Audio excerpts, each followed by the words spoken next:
Then you need a company secretary. This is mandatory, okay? So if one day you want to set up a company and you see this cost, oh, company secretary, oh, I don't want it, you know. It's like, well, it's mandatory, so you need one. Now, to be a company secretary, what is the requirements? Number one, you have to be a Hong Kong resident or a company registered in Hong Kong. These are the two conditions, and that's it actually. So if you have a wife that is living in Hong Kong as a Hong Kong resident, or a husband, you can ask, or a friend. Everybody has a friend here? Yeah. Okay. So if you have one of those, you know, you can ask him or her to be your company secretary. Now, again, I don't advise you to do that for a really simple reason. Is like, this person has stuff to do for you. And this is your kind of compliance officer. This person knows the rules about Hong Kong, rules and regulation in terms of when should you fill in your business registration, when do you have to do your annual return, where to pay it, you know, how to organize, how to pass a motion in your statutory book, you know, this kind of stuff. So unless you have somebody that really enjoys this kind of things, activities, I don't advise you to take just a Hong Kong resident, okay? Take a professional. It's not expensive actually. We'll talk about it later. But for $2,000-3,000, I even see some for $1,000. They will do the job. Now I'm not sure for $1,000 if they really do the job, but yeah, 2-3 they will. Normally they do. Okay. So other thing is like how much this whole process cost you.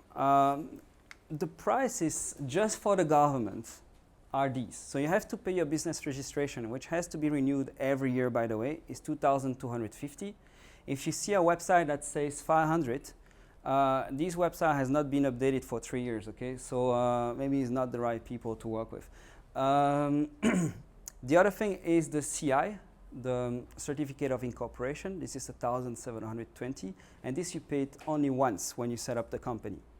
Okay, so these are the two fees to pay. So basically, to the government, $4K, okay, more or less, $3,970, okay. They're both just one-off, right? No. The CI is one-off. So the second one is one-off. The BR is every year, okay. The BR applies to both sole proprietorship. Yeah, and if you go for a sole proprietorship, you have to pay the BR as well. You don't have to pay the CI for sole proprietorship. Yeah. Now, I'm not an expert in sole proprietorship because honestly, I don't incorporate any sole proprietorship. We are thinking about doing it because there is a couple of people that wants to do it and that don't have enough support in Hong Kong. So we are now talking with the team to should we propose something to sole proprietor.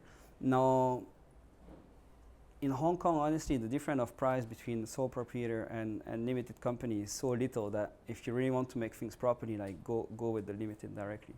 And it gives you some security as well because, as I said before, you have limited liability. With the sole proprietorship, if you screw up, supplier goes after your house, after everything you own, and if you own nothing, they will come after what you will own later.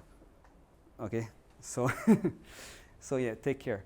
There are some business that works. I mean, if you do some life coaching, okay, you're an expat wife or something, and you don't know how to, you would like to do something on the side, you know, then you create a sole proprietorship, you do life coaching, make $1,000 a month. I mean, yeah, why not? But if you do a business, a real business, you know, I mean, sorry if there's life coach here, but what I mean is that if you make a business that is meant to be bigger, you know, I mean, go for the limited company. I think it's better. Or if you do, you know, you give lessons of, I don't know, salsa. You're a salsa, you know. So if you're a salsa teacher, yeah, sole proprietor is nice. You know, you do painting lessons or something, yeah, that's good. But if you do a business that meant to be bigger, I mean, go for limited. There's also other disadvantage with the sole proprietorship that I won't mention today, but yeah. So other thing also is like it's not mandatory, but it's common practice to have what we call a green box. So what we'll find in a green box, we'll find a statutory book where you write down, you know, who is your company secretary, who are the directors, if there is any transfer of shares, any fees to pay, etc. So statutory book, you will have 2 rubber chops, and these you need them because, I mean, this is something that is insanely stupid. I don't know why we have these rules anymore.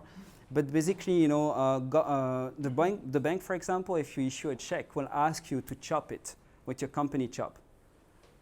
If not, they will bounce. So if you don't chop a check in Hong Kong and you send it to a bank, it will bounce back to you. Why I'm saying it's stupid is because these chops cost $50. So you go anywhere down the street, you buy one, you can chop whatever you want, you know. But I don't know. Bank will say no chop, no check.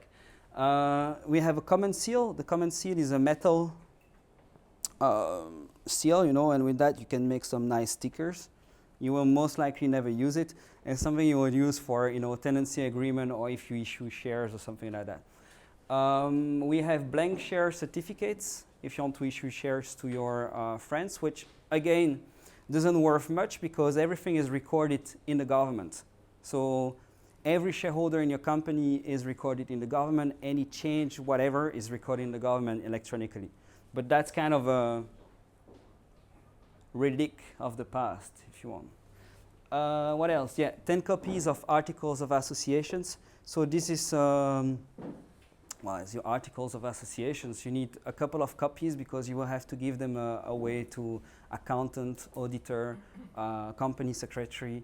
Sometimes some suppliers want to see them to know like that you are the actual owner of the company and see how you are organized. But these are standard and they will be provided to you by the consultant that will set up your business, or you can get them if you want to have fun and do all these things by yourself, you know. You can get them on the government website. Okay. Oh, and I forgot one thing. This is a new PowerPoint. It's the first time I do this presentation that way. I had another one before. Another thing is that you need a name for your company. I forgot. I know it sounds stupid, but there's something about the name. So the name is this. It can be whatever you want almost, so XYZ Limited, okay? But it has to be followed by Limited at the end. It cannot be, for example, the University of Harvard Hong Kong Branch Limited, okay? Or the Government of Zimbabwe Limited. So you have to make, I mean, I'm not kidding. There's a couple of rules there, you know. So you cannot give yourself the name of a famous university or something, even if they are not yet registered. You know, this will not pass. But if you have a decent name, like, I don't know, what's your full name? Shane Coffee. So if your name is Shen Coffee Limited, you know, or Consulting Limited, I mean, that works. By the way, don't give your name to a business, consulting. It sounds, I don't know. I always find it a bit egocentric kind of things, you know. So you can. So most of the name will work. You have to do a name search. I will add a slide to this one before sending it to you with the link on where you can click to do your name search. You check that the name is not taken yet. If it's not taken, then you can take it. Okay. Normally, if you don't come with something really common, like, I don't know, Bamboo Limited, most likely is already taken, you know. Kiwi Limited or something. Most likely this kind of really general word will be taken. Or stuff that people like, I don't know, colors or things like that. Like women at the moment, they really love purples. Don't ask me why. I see all the girls wearing purples. So Purple Limited most likely is already taken. But if you come with a special name, it won't. Like my name, ATHENASIA, I mean, as I made it up, like it was easy. It was there, fine. So here we are. Now, something to know about your name, and that's why I say the name is, there's a few things to know about it, is that it's not a trademark. Which means that it's not because you registered your name that nobody can actually use your name. So be careful of that, you know. That just means this name is reserved, so that means nobody can actually register a company with the same name, but that doesn't mean that nobody can use the name and operate a business with your name. Okay, so this is something you have to do separately. You have to apply for a trademark. It was cold today, but when we put all these people together, oh, I have a microphone and I have to keep my jacket. Okay, I will suffer then. Fine. Any questions so far? By the way, if you have questions, just interrupt me. Don't wait for the end. Okay, no question? For example, if someone registered with Bamboo Limited, Mm-hmm. can I use the name Bamboo Hong Kong Limited? Yeah. So if, for example, the name Bamboo Hong Kong is not taken, then yeah, you can use Bamboo Hong Kong. So yes, no problem. But can I register both of the names? Do I have to pay for twice of the price? Like Well, yeah, each time you will take a name, you will have to pay for it. But there is something called trade names. Now, I should check because I don't know the exact answer to your question, but there's something called trade name in Hong Kong.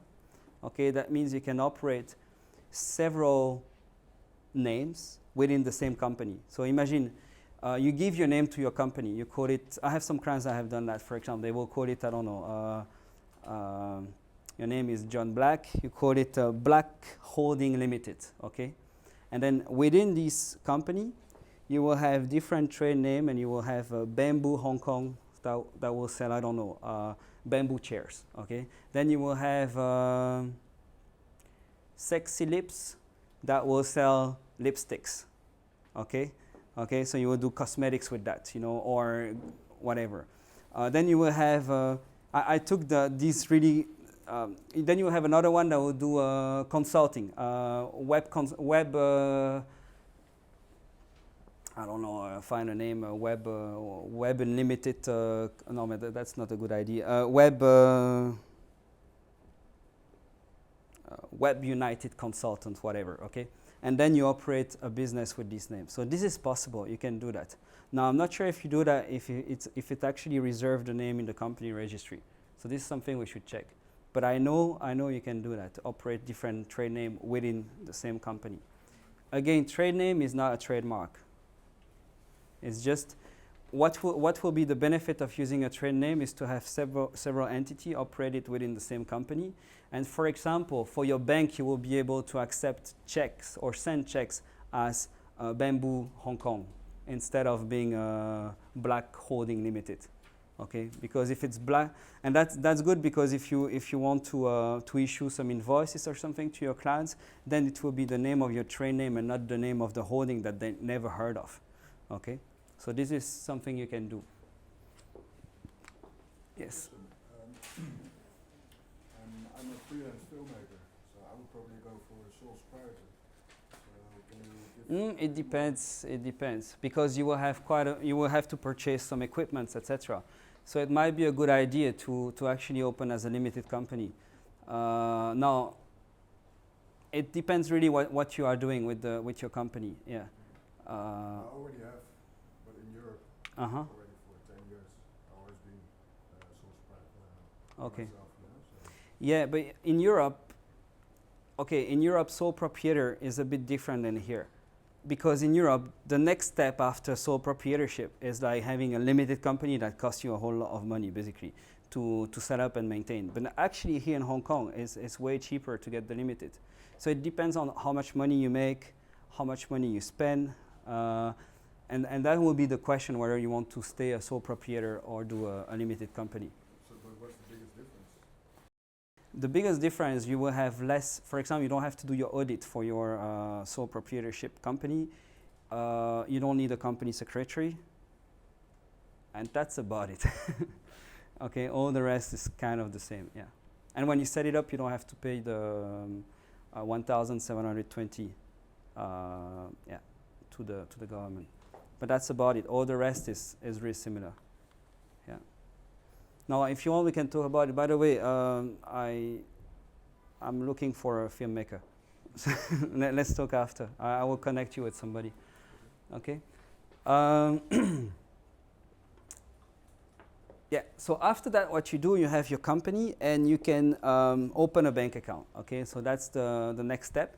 Now, what you have to know about the company. I mean, you are all in Hong Kong, so it's not. I know. Who we have new people there. Who is not living in Hong Kong here? Yes, still the same. So in your specific case, if you go back to your country, you can set up your company in Hong Kong without being here. But for your bank account opening, you have to come back, because the bank requires to see all shareholder, all directors, and if you are playing around with nominee directors, which I don't advise you to do, but if you still want to do it, they want to see all the final beneficiary of the company. Okay, so basically, setting up the company in Hong Kong, yeah, super easy. We do it from abroad, no problem. Setting up the bank account, you have to be here.